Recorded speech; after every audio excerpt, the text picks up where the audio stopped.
Hajar. Sarah, ibu mau milih seperti Sarah atau seperti Hajar? Sarah itu wanita yang mewarisi separuh kecantikan dari Ibunda Hawa. Tidak ada perempuan yang cantiknya melebihi Sarah setelah Ibunda Hawa. Taatnya kepada Allah, berbaktinya kepada suami. Ibu mau niru seperti Sarah? Mau? Saya setuju, saya teruskan cerita ini. Saya setuju, Pak tolong catat lagi, catat lagi. Ibu-ibu ini seperti Sarah. Sampai umur 69 tahun. Sarah itu menikah dengan Ibrahim itu umur 39 tahun. Belum sampai setua, boten. Jadi ada istilah itu konversi umur. Ibrahim itu meninggal di umur 243 tahun. Jadi kalau Ibrahim itu dihitan umur 80 tahun. Saya agak ajak ke sana sedikit. Ibrahim kalau dihitan umur 80 tahun. Pikiran kita, apa gaya dong? Karena Ibrahim itu umur 243 tahun. Berarti kalau 80 tahun kan sepertiganya, Pak. Sepertiga umur Nabi sekarang, kurang lebihnya 20 tahun. Sarah itu menikah dengan Ibrahim umur 39 tahun. 30 tahun menikah dengan Ibrahim, belum punya anak. Sampai akhirnya Sarah menganjurkan, bukan Ibrahim yang minta. Sarah menganjurkan agar Ibrahim menikah lagi dengan Hajar. Ibu mau seperti saya? Seperti Pak? Dipilih sekenainan. Tunggal. Sudah, saya sampaikan Hajar, Hajar. Saya ibu kalau sudah cerita masalah, saya kebetulan ngaji kitab Sirah Nabawi. Saya di beberapa tempat itu ngaji kitab Sirah Nabawi. Ibu-ibu itu kalau tanya istrinya Rasul, berapa pun istrinya Rasul, masih seru, gak boleh jawab. Berapa pun istrinya Rasul, gak boleh jawab. Karena ini pertanyaan yang sensitif. Tapi bagi bapak-bapak ini pertanyaan yang inspiratif. Ya, jawab tapi mulai bos. Songong.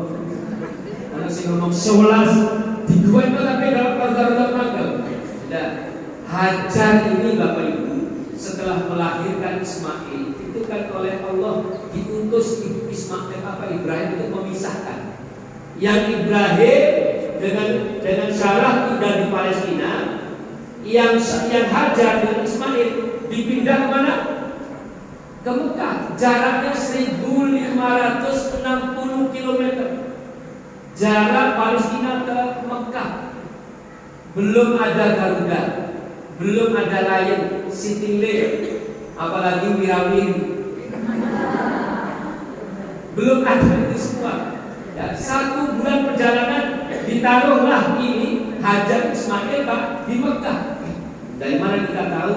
Al-Quran. Rabbana inni askantu min dzurriyyati biwadin ghairi zar'in inda baitikal muharram. Wahai Tuhan kami, sesungguhnya kami telah meninggalkan sebagian keturunan kami di lembah yang tidak ada pepohonan, inda baitikal muharram, di dekat rumahmu yang dimuliakan. Dalam kurung Baitullah, berarti Hajar Ismail ditinggal di dekat Ka'bah. Berarti Ibrahim datang, Ka'bah sudah ada. Ini perhatikan ya. Berarti Ibrahim bukan orang pertama yang membangun Ka'bah. Karena ketika sampai di Mekah, Ka'bah sudah ada. Bukti yang kedua itu tadi surah Ibrahim, surah yang ke-14 ayat 37. Bukti yang kedua itu di surah Al-Baqarah, surah yang kedua ayat 127. Rabbana wa in yarfa' Ibrahimul qawaid minal bait wa Ismail. Dan ingatlah ketika Ibrahim meninggikan sudut-sudut Ka'bah. Meninggikan berarti yang meneruskan, bukan membangun dari awal.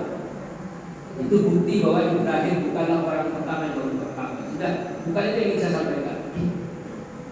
Setelah Hajar ya diletakkan atau sampai di Mekah, Bu, Hajar itu tanya ke Ibrahim, Mas, sampai aku tinggal aku nanti. Bayangkan, tidak ada rumah, apalagi masjid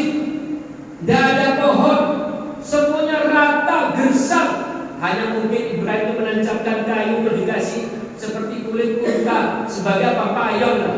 Bukan tenda seperti anak sekarang yang ngeken itu bukan. Mungkin hanya sekedar kayu dikasih pelindung. Hanya itu saja. Ditanya sama Hajar, Mas, siapa tuh orang tinggal aku nang kita, ambil air cili kita. Dan jawab Ibrahim, gak kegen Pak. Kata orang Inggris itu gak kemetu. Mau ngomong apa gak bisa. Sampai ditanya 3 kali, Mas, kenapa Bu? Jangan manggil opal. Sini Bu.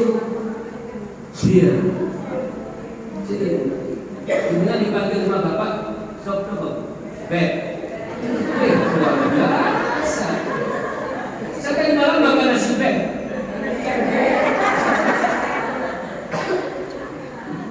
Yuk, Bu, saya simpen dulu nih, sudah aja.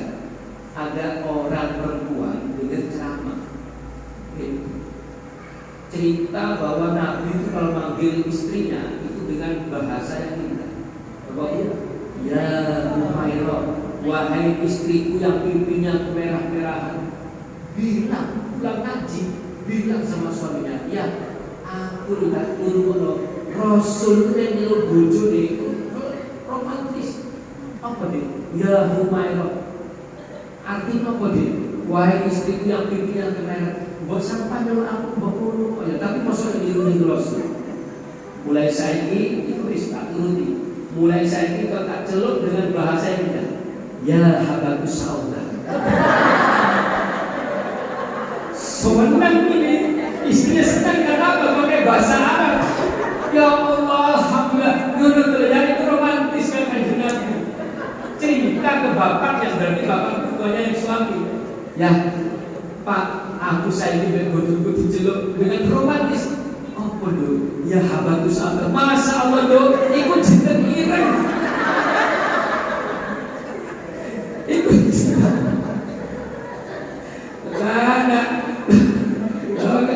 Kok aneh gak pernah melebunan Al-Kausar dan dijual sendiri matu kan. Sudah Bu ya. Terus ditanya sekali lagi sampai pertanyaan yang ketiga baru ya sampai itu apakah diutus oleh Allah untuk meninggalkan aku di tempat ini? Baru jawab. Ibrahim itu ditanya, dicerca dengan 3 pertanyaan yang sama tidak jawab. Begitu menyebut asma Allah, maka apa jawabannya? Iya, saya diperintah oleh Allah. Saya diperintah oleh Allah untuk meninggalkan kamu di tempat ini. Perhatikan begini, perhatikan. Ibrahim itu hanya meninggalkan 1 kantong air sebagai bekalnya hajat, dan tidak ada isi ulang di sekitar situ. Tidak ada depo isi ulang, tidak ada. Sudah. Ketika seorang istri ini pasrah, ketika Ibrahim jawab, iya saya diperintah oleh Allah untuk meninggalkan kamu di tempat ini. Apa kata Hajar? Wis bujal-bujal, balik kok, balik betul, HP mul, wis di WA terus dengan Palestina ini. Bawa harus. Kok cek suwi sih mas dengan Mekah? Ya wis balik kok, balik tinggalkan. Allah tidak akan mensengsarakan saya. Ketika kami taat kepada Allah, perhatikan balasan kamu. Ya perhatikan balasan Allah. Orang itu kalau sungguh-sungguh mengabdikan diri kepada Allah, anaknya juga dididik yang bagus, Allah akan berikan jalan keluar yang bagus. Ya. Ibrahim hanya meninggalkan 1 kantong air. 1 kantong air habis, apa balasan dari Allah? Apa balasan dari Allah? Apakah ada 1 galon kiriman? Tidak ada. Allah hadirkan bukan 1 kantong, 1 sumur. Betul kan? Betul kan? 1 sumur yang Allah hadirin sekalian sampai sekarang sudah habis-habis diminum oleh orang seluruh dunia. Sumur Zam-Zam. Itu gantinya dari 1 kantong air ditinggal oleh suaminya. Sudah yang pertama. Yang kedua, suaminya pergi. Satu orang Ibrahim yang pergi meninggalkan Hajar. Allah ganti. Ya, kabilah-kabilah Jurhum datang bergerombol puluhan orang. Ada bapak-bapak sebagai penggantinya Ibrahim, ada ibu-ibu sebagai temannya Hajar, ada anak kecil sebagai temannya Ismail. Lengkap dan kontan Allah itu membantu, menolong itu kontan Bapak Ibu. Saya mohon maaf, saya menyekolahkan anak berbayar, saya juga mendoakan anak juga berbayar. Allah berikan kemudahan, saya belum pernah merasa kesulitan. Saya belum pernah merasa kesulitan. Karena apa? Niat saya baik agar anak saya lebih pandai daripada saya. Ini hadirin sekalian. Jadi kalau kita sudah niatnya bagus, ya paling tidak ya nanti sampai telat bayar. Ibu mau ambil kaki lagi. Ini Bu, sudah berapa cerita? Sudah berapa cerita? Ini Abbas, terus apa balik? Imron, terus balik Hajar. Makanya ibu yang hadir di sini itu Allah berikan bekal yang hebat untuk mendidik anak-anak yang soleh-soleh. Suatu saat Rasulullah itu mengajak pemuda untuk perang Badar. Ayo, sekarang panggilan jihad, perang Badar.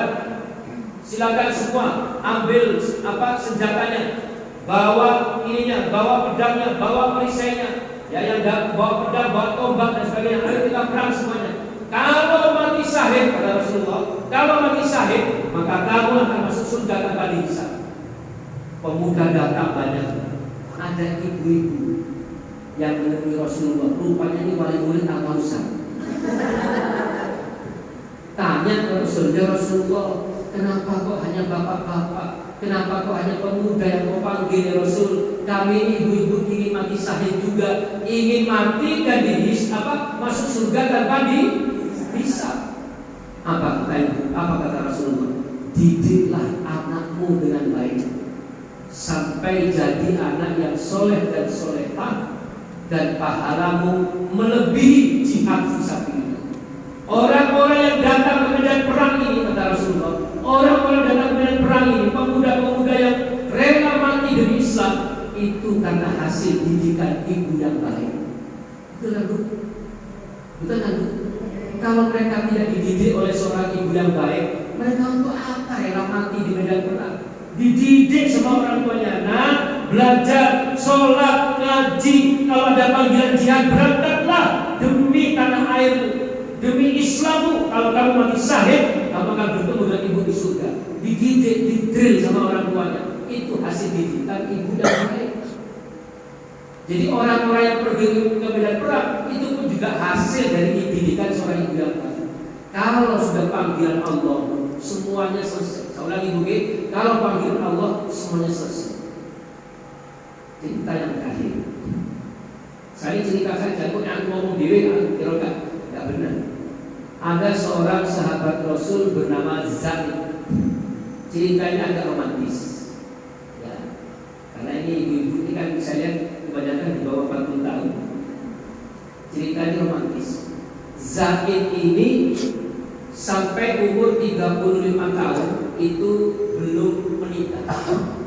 Saking miskinnya, saking miskinnya, Zaid ini tinggal di Kufah. Kufah ini emperan masjid. Pekerjaannya setiap hari mengasah pedang. Karena apa? Dia ingin ikut perang, ingin mati syahid dan mendapatkan bidadari. Lumayan, aku masih gak rapi tapi oleh bidadari. Jadi masih gak gue tapi yo pintar. Rasul lewat di depan masjid, disapa oleh Kanjeng Nabi. Assalamualaikum Zaid, namanya Zaid bin Ali. Zaid, gimana kabarmu? Ya ini Rasul. Dan maksud saya, kamu apa sudah menikah? Ya belum Rasul, sampai mau sama aku. Apa kata Rasul? Loh, kalau kamu mau, aku bisa bantu. Ya aku tentu mau ya Rasulullah. Akhirnya Bu, Rasul itu mengutus sahabatnya menulis surat lamaran tertuju kepada seorang perempuan yang paling cantik di kota Madinah, namanya Zulfah binti Sa'id. Namanya hampir sama nama ayahnya. Rasul itu mengutus sahabatnya menulis surat lamaran diberikan kepada Zulfah binti Sa'id. Saya yakin saja Rasul masih ada. Bapak tiga itu minta rekor semua ya. Rasul tidak ada. Hadirin sekalian, dibawalah surat lamaran ini Pak Bu oleh Zaid. Wes iki serah ke Sa'id ya. Itu dia punya anak perempuan cantik. Begitu surat dibawa ke Sa'id, kebetulan di rumahnya Sa'id ada tamu. Diterimalah suratnya oleh Sa'id itu di terasnya. Dibaca kaget. Rasul minta supaya Zulfah anaknya Sa'id mau dilamar oleh Sa'id yang miskin, yang wajahnya mungkin di bawah KKN. Apa KKN itu apa? Pokoknya anggere ngocore biji, anggere ngocore biji.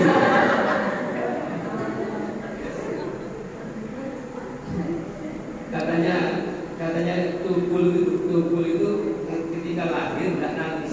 Bareng adu kocok langsung nangis. Sudah. Hadirin sekalian, dilihat seperti tersinggung saat itu. Apa dia bilang? Apakah betul surat ini dari Rasul? Maka jawabannya Sa'id, apakah kau pernah melihat aku berdusta? Kira-kira di teras masjid, di teras rumah, keluarlah Zulfah. Zulfah itu Masya Allah, jubin kalah. Sinten malu Pak? Bapak-bapak apa mendengar? Sudah, cantiknya luar biasa. Ya, kata Zulfah, ya, ada apa kamu kok rame di sini? Kenapa tamunya kok gak diterima di dalam? Nah, kata ayahnya, kata Sa'id, nah, laki-laki datang untuk melamar. Nangis marah seperti Zulfah. Ya, berapa banyak laki-laki tampan kaya dari bangsawan melamar aku tolak ya. Lalu kenapa kok ada laki-laki seperti ini melamarku ya? Bisa Zaid, kamu dengar sendiri ya, lamaranmu ditolak. Bukan aku yang menolak, tapi anakku yang tidak berkenan. Tolong sampaikan kepada Muhammad Rasulullah lamarnya ditolak. Begitu mendengar Muhammad disebut, Zulfah itu lain ceritanya. Ya, kenapa ayah menyebut nama Rasulullah? Iya nak, laki-laki datang melamarmu karena utusan dari kanjeng Nabi. Begitu mendengar kata Rasulullah, apa kata Zulfah? Ya, kalau memang laki-laki datang untuk dari Muhammad Rasulullah, maka segerakan kami nikahkan. Berapa minta kau? Kalau memang laki-laki datang karena Rasulullah, maka segera nikahkan kami ya, segera nikahkan kami. Rasul sudah tahu, ini garansi sama Rasul. Sudah, akhirnya baru lamaran diterima, siap menikah. Zaid ini pulangnya Masya Allah, dia bukan hanya ingin menikah, bukan hanya ingin segera mengakhiri masa jomblonya, tapi dia menikah dengan perempuan tercantik di Madinah, yang semua laki-laki apapun ditolak oleh Zulfah. Jadi ekspektasi yang luar biasa. Pulang kembali ke masjid, ketemu lagi sama Rasul. Zaid gimana? Alhamdulillah ya Rasul, lamarannya diterima ya Rasul. Tapi bagaimana aku harus menyiapkan pernikahannya Rasul? Ya, kamu datang ya ke rumahnya itu ditunjuk sama Rasul. Bilang aku yang minta tolong. Datanglah Rasul ke rumah sahabat-sahabatnya si Zaid. Bilang kalau dia minta tolong untuk mahar, membeli mahar. Maka dapat uang banyak. Zaid itu dapat uang banyak. Dia sudah Masya Allah, nanti sore saya menikah, nanti malam saya menikmati malam yang terindah. Maka berangkatlah Zaid ke pasar untuk beli apa? Mahar. Rupanya ITC yang dipilih. ITC apa? PTC. PTC berikutnya. Saya pikir royal nih. Mall Siska Ahmad. Sudah sampainya di pasar, ternyata Zaid ini mendengar kabar bahwa ada kaum kafir yang akan menyerang Madinah. Ada kaum kafir yang akan menyerang Madinah. Zaid ini bimbang, apakah saya terus membelikan perlengkapan membeli mahar dan saya menikah dan saya mengakhiri masa-masa yang tidak bagus ini, atau mungkin saya ikut berperang. Keputusan Zaid, Ibu bisa bayangkan orang umur 35 tahun dan dia tidak pernah bermimpi untuk menikah, apalagi dengan gadis yang cantik seperti Zulfah. Dan sekarang dia tinggal membeli mahar, nanti sore dia menikah, nanti malam dia menikmati malam pertamanya. Tapi yang dipilih justru malah Pak, uang yang dipegang Pak dipakai untuk membeli perlengkapan perang, dibelinya kuda, dibelinya baju perang, dibelinya perlengkapan perang. Justru dia memilih untuk berperang bersama kanjeng Nabi. Harapan tidak mungkin datang dua kali, kesempatan tidak mungkin datang berikutnya. Tapi Zahid telah memilih untuk berperang. Hadirin sekalian, perhatikan cerita ini. Datanglah Zahid ke Masjid Nabawi. Di sana berkumpul pemuda-pemuda yang siap perang. Dari kejauhan dilihat semua mata pemuda ini, mata pemuda ini heran dengan Zahid. Kenapa? Di grup WA sudah ramai Zahid akan menikah dengan Zulfa. Sudah terjadi patah hati nasional. Semua laki-laki yang tadinya naksir Zulfa sudah ngiler semua. Ya, di grup-grup WA ada bunyinya Zahid menikah dengan Zulfa. Loh, kok malah nongol bawa kuda mau perang? Apa kata para pemuda itu? Wahai Zahid, kenapa kamu berkumpul di tempat ini?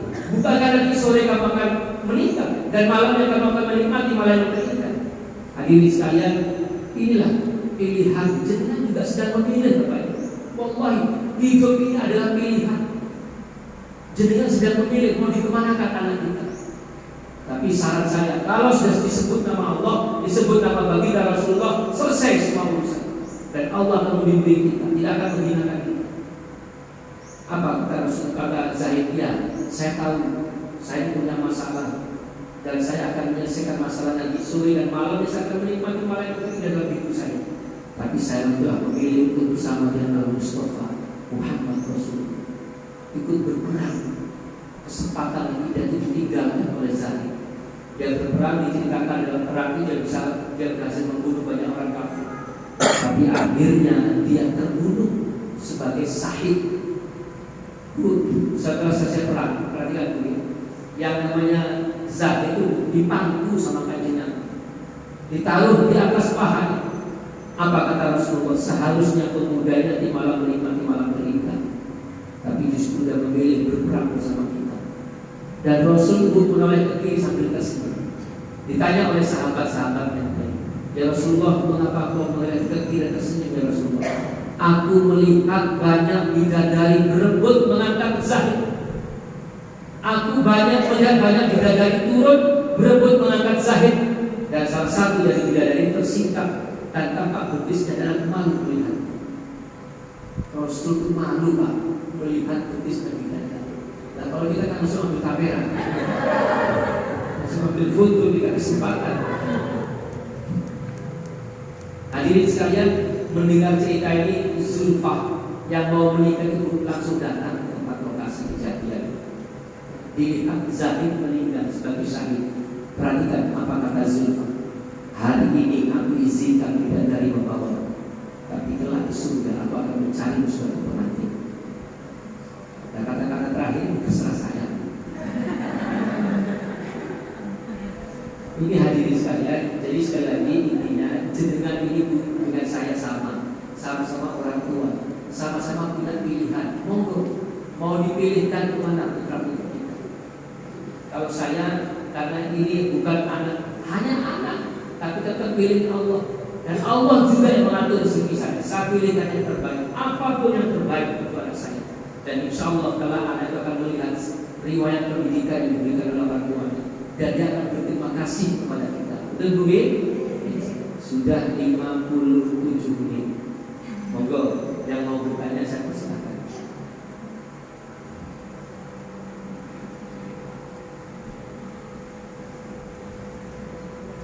Mungkin ibu mau tanya maka alamatnya Zulfa, saya juga tidak tahu. Monggo Pak mungkin mau tanya.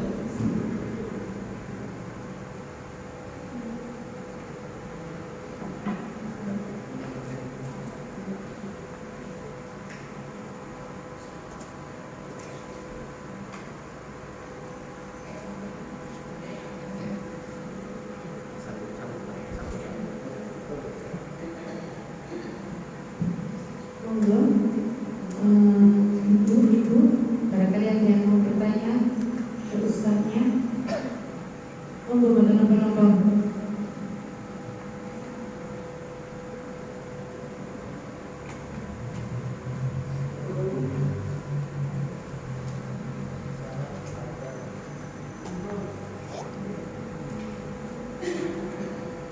Bagaimana ya Ustaz? Saya pengennya mengarahkan ke sana, tapi anak saya kok manis ya, jangan sampai. Oh, baik, benar. Kalau Allah mau ke sana. semuanya ibu bilang dimasukkan. Ada yang bilang saya buang ke pesantren.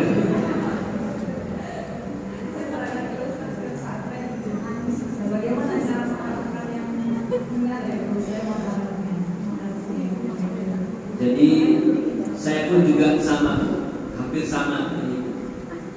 Karena anak saya itu sebelum saya masukkan ke pesantren itu sudah terlanjur ramai bergaul sama anak masjid. Anak masjid, teman-temannya itu anak masjid. Kebetulan saya itu wataknya anak masjid. Tapi porsi untuk mengenal Islam itu saya lihat masih jauh sekali. Yang pertama, Bapak Ibu mohon ingat baik-baik. Yang pertama, kalau jenengan ingin putra putri jenengan rajin ibadah, apa yang Bapak Ibu lakukan pertama kali? Apa? Bapak, contoh. Tidak perlu banyak bicara, tapi berikan contoh itu lewat perbuatan. Anak suka menulis itu ketika melihat orang tuanya rajin menulis. Anak suka ngaji itu ketika orang tuanya rajin ngaji. Bu, kalau anak ini jenengan anggap sebagai pengeluaran, biaya untuk anak jenengan anggap sebagai pengeluaran, itu sudah keliru besar. Nanti jenengan akan mencari biaya yang paling murah dengan untung yang paling besar. Biaya anak itu kita harus anggap sebagai investasi. Kalau investasi, maka semakin banyak investasi, semakin mahal investasi, hasilnya pasti semakin bagus. Jangan sebagai pengeluaran. Kalau pengeluaran untuk rugi, dia pasti akan berpikir golek sing bodoh paling tinggi, untungnya sing paling gede. Ya, yang saya ceritakan tadi dari awal itu. Ya, itu yang pertama. Yang kedua, Bapak Ibu, anak tidak mungkin meniru orang lain. Anak itu paling banyak berkumpul sama orang tuanya. Ya, rumah itu, ibu terutama, itu adalah madrasah pertama bagi anak. Sebelum anak keluar, itu yang dilihat adalah orang tuanya. Saya pernah, anak saya itu SD kelas 8. Bilang ke saya, Bi, mohon maaf Bi, ada temannya itu tidak tahu dia mendengar pada waktu dia keluar makan keluar atau apa, dia mendengar mohon maaf orang misun. Orang misun. Dia tanya ke saya. Pertama saya bersyukur kepada Allah karena dia bertanya, Bi, ini apa sih artinya ini? Saya sampaikan, jangan langsung ibu menghindar. Saya sampaikan itu omongan tidak bagus. Itu hanya mulut-mulut yang memang ditemani setan yang mau ngomong seperti itu. Saya sampaikan. Saya sampai sekarang di sekolah itu kalau dengan anak bisu, kuping seperti itu. Saya bukan kok bagaimana, saya tidak pernah ngomong bilang. Ibu saya ibu saya orang tua saya tidak tahu. Teman saya waktu kecil itu mungkin jauh lebih rusak dibandingkan temannya anak saya. Saya mohon maaf, permainan judi macam apapun di kampung itu saya tahu. Tapi alhamdulillah ya Allah, orang tua saya itu waktu buta huruf. Pokoknya kalau sudah maghrib tidak pulang, dicari saya. Kalau sudah habis isya tidak pulang, dibunuhi, dicari anak saya. Alhamdulillah, bayangkan saya di tempat yang rusak seperti itu. Mohon maaf, teman saya kecil saya itu mohon maaf sekali. Habis macam-macam itu cerita saya. Saya SD kelas 5 itu sudah bantu Pak Yai ngajar ngaji. Kelas 5, habis nyuri itu Pak cerita saya. Mohon maaf, habis sama perempuan itu cinta karena sudah besar-besar. Sudah besar-besar. Saya ngajar, saya kelas 5 itu bantu ngajar Pak Yai itu.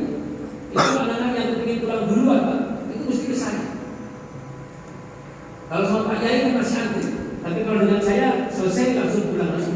Lah, ke saya kan berarti kan gurunya Bu walaupun kecil, manggil adik, wis dia. Nah, habis melakukan pekerjaan sesusah apapun cerita saya. Saya sampai sekarang, mohon maaf, saya rokok saja tidak pernah bersentuhan. Karena Pak, ibu saya luar biasa. Saya bersyukur pada ibu saya. Saya pernah pakai rokok selokaran, jamu, rokok jamu dibungkus sama kain, sama daun, seperti kelaras lah. Itu saya masih ingat saya itu di penerbang dulu, dikumpul sama ibu saya. Saya bilang, ini loh jamu. Aku pokoknya nggak kepingin awak murid ini. Bapak saya, kakak saya nomor 1 semuanya dari rokok, ya semuanya selesai dari rokok. Saya punya kecil juga diajak oleh orang tua saya naik sepeda hotel ke masjid. Begitu bapak saya meninggal, tetap saya ke masjid. Jadi mohon maaf, bergantung bagaimana kita memberikan jalan kepada anak kita. Jenengan besok ditanya oleh Allah, jalan seperti apa yang diberikan kepada anak-anak kita. Pada saat anak saya mondok, saya punya anak nomor 1, kita mondok, belum bisa bayar di pondok, gila. Terus anak siji nang pondok pisah, nek arek rolas gak apa-apa nang pondok. Dan ini anak 1 di pondok. Kalau sudah, saya kalau sama istri saya kalau lagi makan malam juga ya, istri saya di anak saya di pondok, itu pamit bukan makan, survei makan. Menit-menit anak yang boleh jadi di mana? Survei. Karena apa? Enggak tega. Anak saya di pondok makan tempe, terus saya makan macam-macam. Kata istri saya, ini kedoliman. Anak yang pondok, mak bapak itu semangat ini kedoliman. Makanya saya ngomongnya, ayo survei. Cari makan. Menit-menit anak yang boleh jadi. Jadi seperti itu. Kita harus satu suara. Caranya dulu, yang pertama ibu suasanakan, ya, kondisikan suasana rumah itu seperti pesantren. Biar nanti ibu tidak perang dengan putranya. Bagaimana caranya? Di pesantren itu ada ngaji, habis subuh itu ngaji, ya. Habis pokoknya usahakan sebelum berangkat ke masjid kita sholat sunnah, walaupun 2 rakaat, tutup dengan witir 1 rakaat. Karena saya satarin, ya mas. Tahajud walaupun cuma 2 rakaat 1 rakaat. Dan memang kalau mereka ngantuk dan sebagainya itu wajar, memang beda dengan kita. Dikondisikan seperti pesantren, sehingga ketika mereka masuk pesantren mereka sudah tidak kaget, mereka akan baik. Seperti itu hadirin. Dan yang kedua, jenengan nanti mulai sekarang diajak dan pesantren, Bayangkan, sampaikan ke anak-anak kita, kamu kalau di luar pesantren temanmu belum macam-macam, tapi kalau di pesantren seumuran itu punya hobinya sama, karakternya hampir sama, enak justru. Ya. Saya kapan hari itu tanya sama anak saya, waktu kunjungan apa mas? Tadi sarapan apa? Kalau dia yang kunjungan itu mesti sarapannya enak-enak. Ya, ada saatnya sarapan mesti dikenal bapak ya. Tapi kalau sarapan boleh berbalik mana di sate? Apa sate? Apa ya? Sayur terong. Tidak apa-apa. Jadi anak saya kan patah sih, operasi. Ya, waktu saya antar mas, kali ya, terus apa bi aku si kurang-kurang ini, apa bi aku si ubah-ubah. Saya langsung bisa gini sih, sampai selesai. Jadi memang yang pertama itu harus berikan contoh. Yang kedua, buatlah suasana rumah seperti suasana pesantren, biar tidak kaku nanti. Dan yang ketiga, mungkin sekedar saran, ajaklah melihat pesantren. Kalau ngajak pesantren duduk sore. Jangan waktu pagi anak sekolah, stres nanti begini. Kalau sore pesantren itu apa bu? Main di pesantren kalau sore habis asar main sepak bola, anak senang juga anak. Tapi ini isu juga kantor atau stres nanti anak. Seperti itu juga berpisah. Tapi nanti setelah kembali anak itu akan bisa baca Quran, bisa jadi imam. Bundanya itu kalau saya ke masjid, bundanya diimami anak saya. Nangis bundanya, diimami anak saya. Dan nanti jenengan akan ya memang berpisah. Tapi insya Allah setelah kembali kita akan bahagia. Sebentar ikuti. Ada yang lain apa itu? Jadi.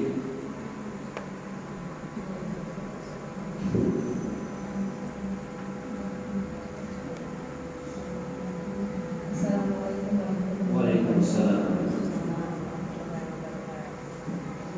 Ustaz, yang pertama saya ingin curhat dulu terkait dengan anak saya yang baru kelas 1. Seperti yang Ustaz katakan bahwa tujuan kami menyekolahkan anak kami itu karena memang tujuannya agama, supaya sholatnya benar, ngajinya juga benar. Dan alhamdulillah 2 bulan atau 3 bulan itu pembelajaran di Al-Kautsar, anak saya jauh berbeda dari waktu anak saya TK. Masya Allah, saya kaget. Cara ngajinya yang dulu saya paksakan, rambutnya harus benar, A itu O bukan K, kalau anu itu A, itu susah sekali anak saya dulu waktu TK. Dan saya kaget, tiba-tiba beberapa hari yang lalu ada hafalan kabar, katanya Ustaz dan sesuatu mungkin yang ini. Beliau membacakan surat Al-Lahab itu di depan saya, karena memang dari dulu itu saya cita-cita anak saya itu tajwidnya benar. Dan alhamdulillah, Mama dengerin ya, mau baca surat Al-Lahab, Tabat katanya. Tabat itu Mama yang seperti Mama ajarkan dulu gitu. Akhirnya saya, ya Allah, ternyata saya benar menyekolahkan anak saya di Al-Kautsar, minimal ngajinya benar dulu. Dan anak saya itu membanggakan diri kan benar-benar jauh sekali berbeda. Dan saya berterima kasih kepada pihak Al-Kautsar, terutama yang mengajari anak saya dengan ngaji luar biasa, bagus sekali tajwidnya. Kemudian pertanyaannya, Ustaz, ini anak saya lagi ini, Elia. Waktu TK, beliau itu bacaan sholatnya berbeda dengan saya. Saya pun dengan ayahnya berbeda. Ya, keluarga Pancasila. Oke, tapi ketika tinggal kita Ustaz, saya dan ayahnya memang berbeda bacaannya, tetapi kami sama-sama Islam ya, tetap bersatu Ustaz. Akhirnya anak saya sekolah di sekolah yang kebetulan bacaan sholat itu sama dengan ayahnya. Ayahnya pagi sampai menjelang maghrib itu di kantor, sementara yang harus membimbing anak saya sholat kan saya yang di rumah, karena saya kebetulan tidak bekerja.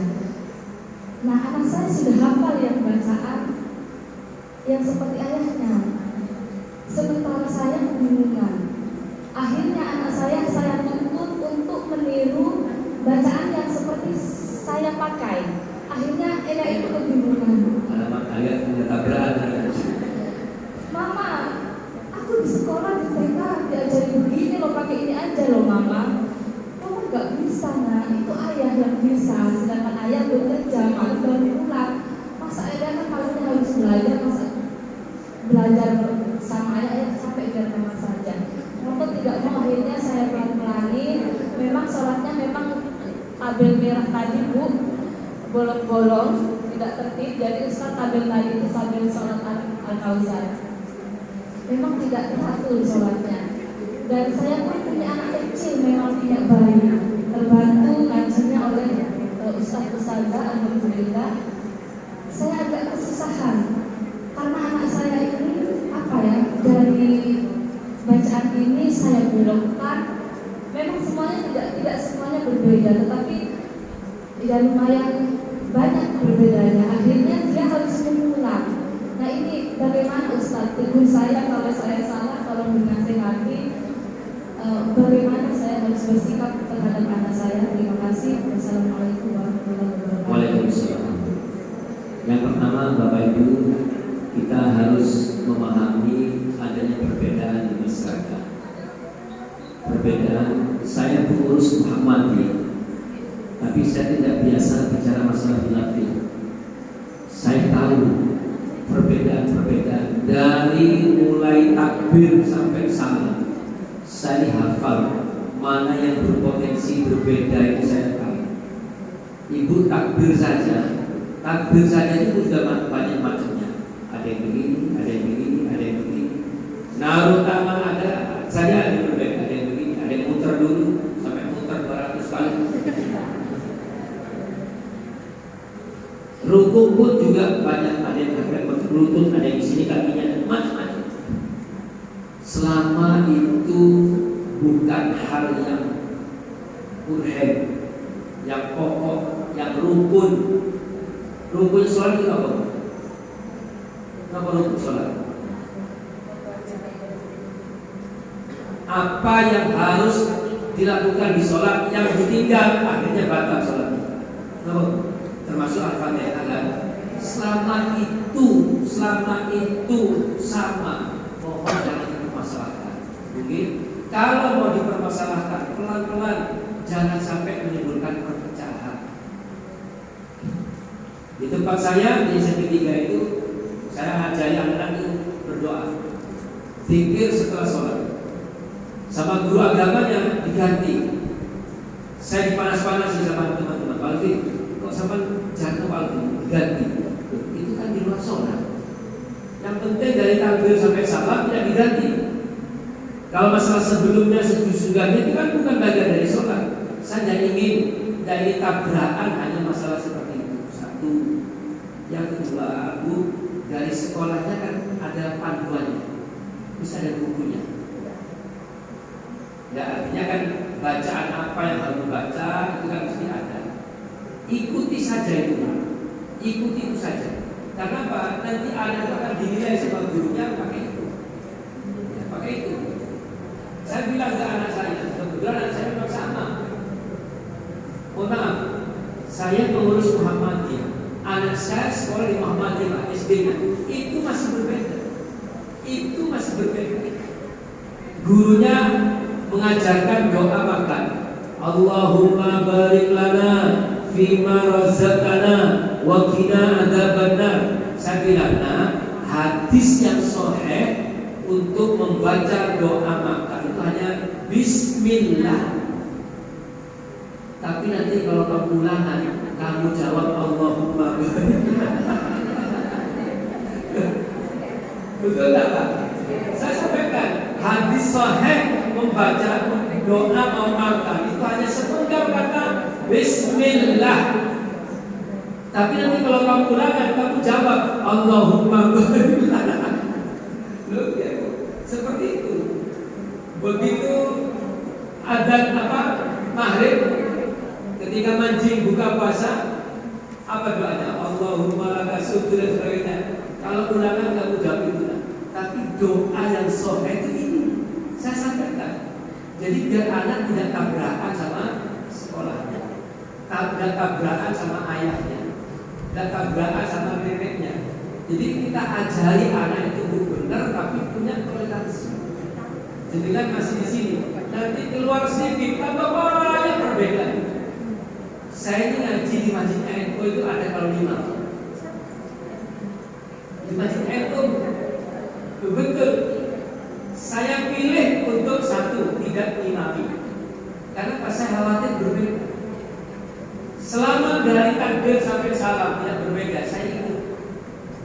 Tapi saya kan kalau nanti harus imami, kan saya harus bikin zikir, Pak. Iya kalau zikirnya sama, kalau beda, saya ingin ada masalah. Jadi saya berkali-kali minta imami, saya makmum saja. Saya sedang ceramah, tapi itu soalnya saya makmum saja. Saya ingin tabrakan, saya ingin ada perbedaan. Karena apa? Perbedaan yang dimaksud oleh masyarakat itu ternyata tidak urgen, Pak. Jadi sekali lagi yang pertama, ikuti sekolah. Biar anak ini tidak terasa asing. Kalaupun jenengan mengajarkan sesuatu yang berbeda dari sekolahnya, sampaikan baik-baik. Ini juga perlu saya alami. Nah, hadisnya sahih ini. Ayo sekarang saya tanya Bapak Ibu, mohon maaf dan tidak berat. Lebih percaya mana anak kepada orang tuanya kepada gurunya? Berikan sesuai yang diajarkan gurunya. Kalau jenengan mau menasehati, misalnya ada satu perbedaan, pelan-pelan, jangan sampai tabrakan. Betul bukan? Kasihan anak-anak masih kecil, dia dapat pada tabrakan sama temannya olok-olokan. Waduh, nanti jadi eksterior Pak, ada di luar rem. Kalau di luar rem, anak kita jadi terkucilkan. Sudah ikuti saja. Toh gurunya memberikan yang terbaik. Pak Bugi, nanti masalah dengan bapak dengan ibu, anak Adam itu digoda iblis pendek. Begitu digoda Hawa, kelpak. Jadi kelemahannya bapak itu bukan di iblis, tapi di jenengan. Bukan. Jadi jangan biasakan berbeda. Insya Allah, selama itu bukan hal yang penting, bukan hal yang fondasi, bukan hal yang urgen, diikuti saja.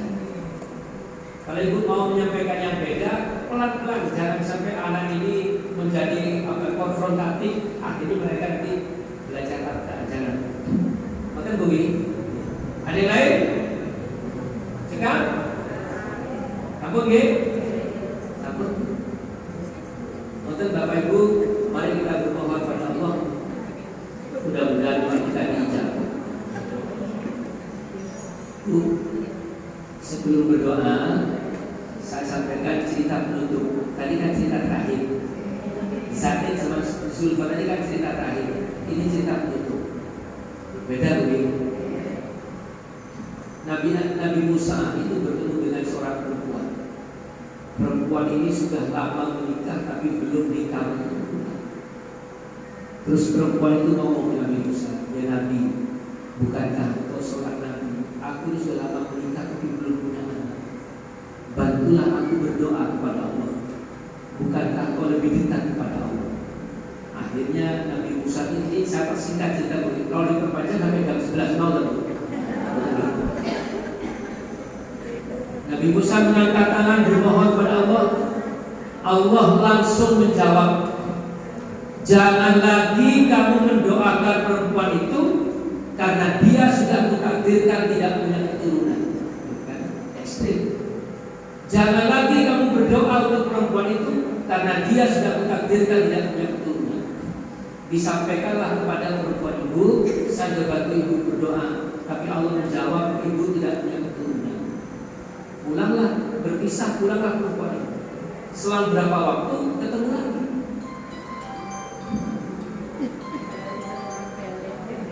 Selang berapa waktu ketemu lagi. Perempuan ini sudah membawa, menggendong bayi yang lahir dari rahimnya sendiri, anak kandungnya. Nabi Musa tanya, ya Allah, ini kalau bahasa kita, ya Allah, gimana ceritanya? Apa kata Allah? Sejak kamu beritahu bahwa dia aku takdirkan tidak punya keturunan, pekerjaannya sepanjang hari, sepanjang malam berdoa, menangis, meneteskan air mata, sampai akhirnya aku malu tidak mengabulkan doanya. Sampai akhirnya aku malu tidak mengabulkan doanya. Ya Latif, wahai Zat yang maha lembut, diremeki sama perempuan. Siapa yang membuat takdir? Siapa yang bisa merubah takdir? Zat yang sama, berdoa, diremeki, dirubah takdirnya oleh Allah. Itu hadirin saya. Apalagi kita tidak tahu takdir kita. Makanya ketika berdoa itu harus yakin. Innama amruhu idza arada syai'an fayaqulu lahu kun fayakun. Tidak ada yang mustahil di hadapan Allah. Bermohonlah kepada Allah. Allah akan melihat doa kita. Bahkan ketika kita meneteskan air mata, Allah itu memanggil seluruh malaikat. Coba kamu saksikan betapa cantiknya aku berdoa jika meneteskan air mata. Tulis apapun permintaannya. Aku malu apabila tidak dikabulkan. Doa ibu kepada anak itu laksana doa Nabi untuk umatnya. Jangan pernah berhenti berdoa.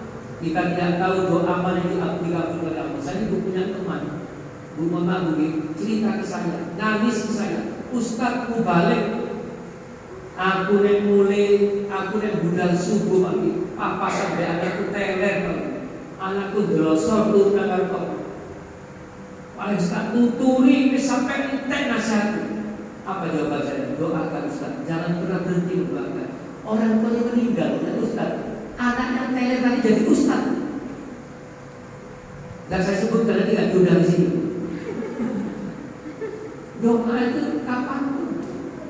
Ada doa dari Nabi Ibrahim yang langsung diijabah saat itu. Ketika Nabi Ibrahim dibakar oleh Raja Namrud, dia bermohon kepada Allah. Saat itu juga Allah mengabulkan. Ya Nar, kuni barda wa salaman ala Ibrahim. Wahai api, dinginlah dan berikanlah keselamatan kepada Ibrahim. Itu doa yang spontan, langsung dikabulkan. Ada doanya Ibrahim dikabulkan ribuan tahun. Di surah Al-Baqarah Ibrahim berdoa kepada Allah. Dan di surah Al-Baqarah ayat 129, Rabbana wa ba'ath fihim rasulan minhum. Ketika Ibrahim selesai mendirikan Ka'bah bersama Ismail, ya Allah, berikanlah kepada orang-orang ini, kepada orang Mekah, seorang nabi yang lahir asli dari Mekah. Berarti sinten? Hanya Muhammad yang lahir dari Mekah. Itu sekian ribu tahun Allah kabulkan dengan hadirnya Muhammad. Jadi tugas kita hanya bermohon kepada Allah. Allah kabulkan setelah kita meninggal, apakah mungkin besok lusa, itu urusan berdoa kepada kita. A'udzubillahi minasyaitonir rajim. Bismillahirrahmanirrahim. Allahumma shalli ala Muhammad wa ala alihi wasallam ajma'in walhamdulillahi rabbil alamin. Ya Allah ya Rahman ya Rahim, ya Ghafur Rahim, ya Aziz ya Razzaq ya Jabbar ya Mutakabbir. Wahai Zat yang Maha Pengasih lagi Maha Penyayang, kembali lagi kami mengangkat tangan bermohon kepada-Mu ya Allah, karena kami percaya apapun yang kami terima selama ini adalah karena kasih sayang-Mu ya Allah, bukan karena kehebatan ibadah kami. Sungguh ibadah kami terlampau sedikit bila dibandingkan dengan nikmat karunia yang telah Kau berikan pada kami ya Allah. Kalau bukan karena perintah untuk berdoa, sungguh kami malu bermohon, mengangkat tangan meminta kepada Engkau ya Rabbi. Ya Allah ya Rahman Rahim, ampunkanlah dosa kami ya Allah. Kami sadar-sadarnya bahwa kami banyak melakukan dosa sejak kami lahir, anak-anak, remaja, dewasa sampai kami tua seperti ini. Kami banyak melakukan kefasikan, kezaliman, kemunafikan yang pernah kami lakukan ya Rabbi. Tapi kami yakin ampunan-Mu maha luas. Maka ampunkanlah dosa kami ya Allah. Sebesar apapun dosa yang kami lakukan, sehitam apapun masa lalu kami, ya Rahman ya Rahim, bimbing kami ya Allah, bimbing keluarga kami ya Allah, bimbing orang-orang yang kami cintai ya Allah, agar bisa mengisi sisa umurnya dengan ibadah. Ya Rahman ya Rahim, Engkau titipkan anak kepada kami. Sungguh berat mendidik anak menjadi anak yang soleh dan soleh. Tapi kami yakin ada Engkau di atas sana ya Allah. Maka berikanlah kami kemudahan untuk mendidik anak-anak kami menjadi anak yang soleh dan solehah. Besarkanlah hati kami, luaskanlah ilmu kami, lapangkanlah rezeki halal kami ya Allah, agar kami tidak silau dengan apapun yang Kau haramkan, agar kami tidak tertarik dengan apapun yang Kau larang. Berikanlah kemudahan kami untuk mendidik anak-anak kami. Mudahkanlah ustaz-ustazah, guru-guru di Al-Kautsar ini untuk mendidik anak-anak kami menjadi anak yang soleh dan solehah. Jadikanlah segala pengabdiannya, jadikanlah segala kesibukannya sebagai bagian ibadahnya kepada Engkau ya Rabbi. Gantilah dengan apa yang lebih berharga darimu ya Allah. Ya Allah ya Rahman Rahim, jangan memutuskan rahmat-Mu karena dosa-dosa kami. Ya Allah, ya Rahman, ya Rahim, ya Ghafur Rahim, wahai Zat yang Maha Pengasih lagi Maha Penyayang, jadikanlah hati kami hati yang tertaut dalam masjid, hati yang tertaut dalam syariah-Mu, hati yang tertaut dalam Islam-Mu ya Allah. Jangan pisahkan kami dengan Islam. Jangan biarkan kami sesat ya Allah. Jangan biarkan kami jauh dari syariah-Mu ya Rabbi. Kami ingin menghadap kepada Engkau kelak dalam keadaan ridha dan diridhoi. Kabulkanlah doa kami ya Allah. Kabulkanlah permohonan kami ya Rabbi. Karena hanya Engkau lah pemilik dari doa yang kami panjatkan ini. Rabbana zalamna anfusana wa illam taghfir lana wa tarhamna lanakunanna minal khasirin. Rabbi ihdinas siratal mustaqim, siratal ladzina an'amta 'alaihim ghairil maghdubi 'alaihim waladdallin. Rabbana hab lana min azwajina wa dhurriyyatina qurrata a'yunin waj'alna lil-muttaqina imama. Rabbana hab lana min azwajina wa dhurriyyatina qurrata a'yunin waj'alna lil-muttaqina imama. Rabbana hab lana min azwajina wa dhurriyyatina qurrata a'yunin waj'alna lil-muttaqina dunya hasanah wa fil akhirati hasanah wa qina adzabannar walhamdulillahi rabbil alamin. Demikian hadirin sekalian, semoga manfaat. Semoga kita dipertemukan tidak hanya di masjid ini. Mudah-mudahan payah kita mendidik anak-anak kita, menghantarkan kita bertemu lagi surga Allah. Amin ya rabbal alamin. Terima kasih. Mohon maaf bila hal yang kurang berkenan. Wassalamualaikum.